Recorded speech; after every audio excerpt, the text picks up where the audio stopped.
Mastering your mindset, strategies for overcoming anxiety and stress. One of the reasons that I love what I do as much as I love what I do, and I do love it, is because I can help other people overcome things that used to be struggles for me decades ago. And one of those things is anxiety. I am diagnosed with clinical anxiety disorder, and I self-manage that. It's not managed through medications. It is self-managed through holistic techniques and strategies. And I'm going to share my 7 strategies with you today. If you struggle with stress and anxiety, this is not an overnight magic pill. This is a lifestyle change. There's 7 very, very simple things that you can implement into your life right now. And I promise if you do these, even one at a time, just pick the one that's most important to you or the one that seems easiest to you. Even if you just implement them every 30 days, you will feel your anxiety level go down, down, down. It has been a journey for me, and I am very grateful to be able to share this with you today. If you're not a subscriber here, before we get started, go ahead and click that subscribe button and the bell so that you will get a notification when we drop videos like this to help you live a better life, because that really is why we're here. Okay, I'll be right back with those 7 strategies you can implement right now for lower stress and anxiety. GILD Coaching. More success, less stress. I recently had a brief chat with my psychiatrist. I love her. She's a wonderful woman, but her primary function is to prescribe medication for people with different disorders or different conditions. And she's not prescribing medication for me. And so we have a chat, a catch up every 6 months or so, and just to make sure everything's on track, as everyone should. And she said, well, how are you doing without your anxiety medication? And I was like, I'm great. I think I'm good. And the reason that I'm good is because I follow strategies, the 7 strategies. She said, well, what are you doing? And so I'm going to tell you today what I told her a couple weeks ago when we had this conversation. These are the 7 things that keep me on track.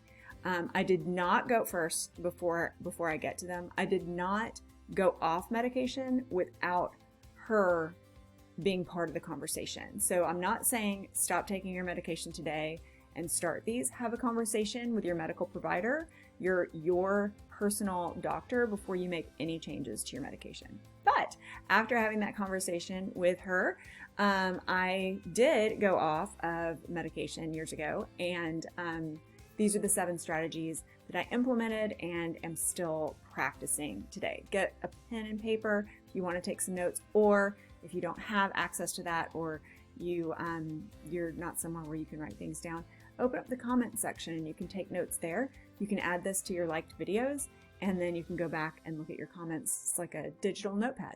Okay, all right. The first strategy for lowering stress and anxiety is physical activity.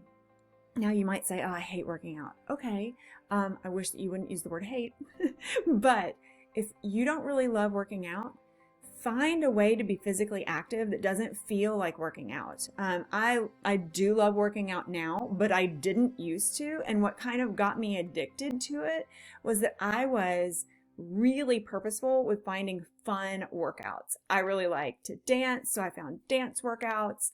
I found all sorts of different activities that were fun. Another thing that made physical activity fun for me is I implemented socialization into it, and that is the second thing that you need to add to your life. You need to schedule socialization. When you have high stress and anxiety, it can also lead to depression. And one of the things that I tell my clients, and one of the things that I know that my other friends in the psychological community recommend to their clients is, especially women, is that you schedule at least 2 social activities every week. And you might say, oh my gosh, I don't have time for that. You do have time. I'm not saying that it has to be 3 hours or you have to go out for dinner and drinks and dancing and all this. No, I'm just saying it can be a 15-minute walk around the block with your neighbor.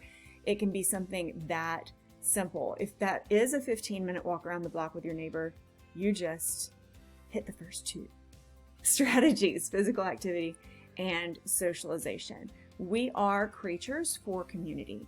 We were built to need community. And even if you are the most introverted introvert, go ahead. Maybe you need 1 a week instead of 2 a week, but go ahead and schedule it. And I know I said especially women.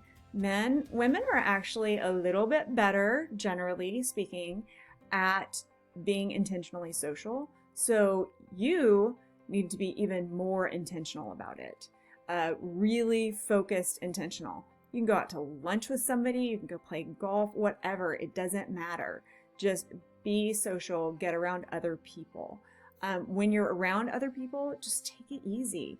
Just nothing heavy in conversation. Just chill. Just enjoy the moment. Enjoy the presence of another human who is investing their time in you, because you are a lovely human as well.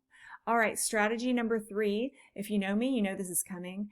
Meditation and breath work. We have an entire playlist here on GILD Coaching's YouTube with 10-minute meditations and guided breath work. I make them 10 minutes because that's just 1% of your day, and you can spend 1% to make the other 99 better. Everybody can. Meditate, even if it's just for a few minutes every day. If you say 10 minutes is too much, great, don't do it. Set a 2-minute timer and sit there. 2 minutes? 2? You can do 2 minutes. Meditation and breath work. It literally helps to physically calm your body, physically calm your mind. Your oxygen level goes up, your happiness hormones go up, your fight and flight response, which is the problem with stress and anxiety, that is suppressed during meditation and deep breathing. And when you learn how to suppress that fight and flight response and all of those stress hormones that are released during those responses, then you become more regulated and you have access to that tool of suppressing it when you need it most during the stressful moments. All right, number 4. Some people aren't going to like this. I don't really care. There are 4 no-nos for what you're going to put in your mouth, and that is sugar, alcohol, caffeine, and cigarettes. Those are my 4 no-nos. Somebody might say, but I enjoy an occasional glass of wine. Great, as long as it's occasional. But alcohol doesn't do anything positive for you. If you're a little vain like me and you like to watch your weight, it's also full of empty calories. Caffeine is a drug. It gets you all hopped up. If you say, oh, I can't do my morning without caffeine, you need to be going to sleep earlier. And you need to find the video that we have on here about how to create an evening routine to set you up for a good morning routine. We also have one for a morning routine. Don't use drugs to get yourself awake so that you can live your day. That's a pretty pitiful place to be. It really is if you think about it. It's a very victimized place to be. Well, I can't wake up until I have this drug. So, alcohol, cigarettes, caffeine, and sugar, stay away from them. And I am talking to you as someone who I don't just have a sweet tooth, all of my teeth are sweet. I would eat sugar all the time if I allowed myself to.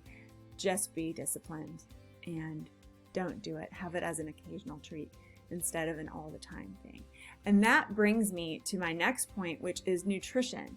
You need to make sure that you're hydrated, and you need to make sure that you're eating the right macros. I'm talking about fats, proteins, and carbohydrates. Really pay attention to what you put in your body. It does make a difference, okay? We already talked about socialization. That's very, very important. And my last point for you, you've got to journal. Journal. Get a small journal. I don't have mine right here at my desk with me because it's beside my bed. It's where I left it this morning. Get a small journal, and you don't have to write for very long. But the reason that it's beside my bed is because the last thing that I journaled about was my gratitude this morning and my thoughts after my morning meditation, which happens in my bedroom. So not even a minute. I literally don't even write for a minute. I'll just write one thing that I'm grateful for, because that is what I have commanded my first thought of the day to be. So I always write down that first thought, and then I'll write down any thoughts that I had after my meditation session.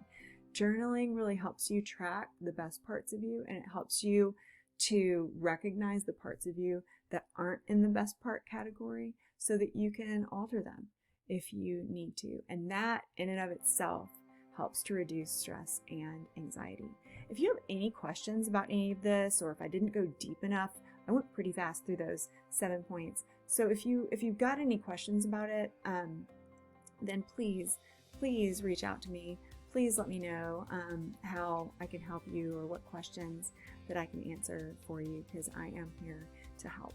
Okay, thanks so much for joining us. I am Dr. Jane with GILD Coaching, and before we leave, make sure that you did subscribe and hit that bell so that you know the next time that we drop a video like this to help you live a lower stress life with more happiness and more success. See you next time.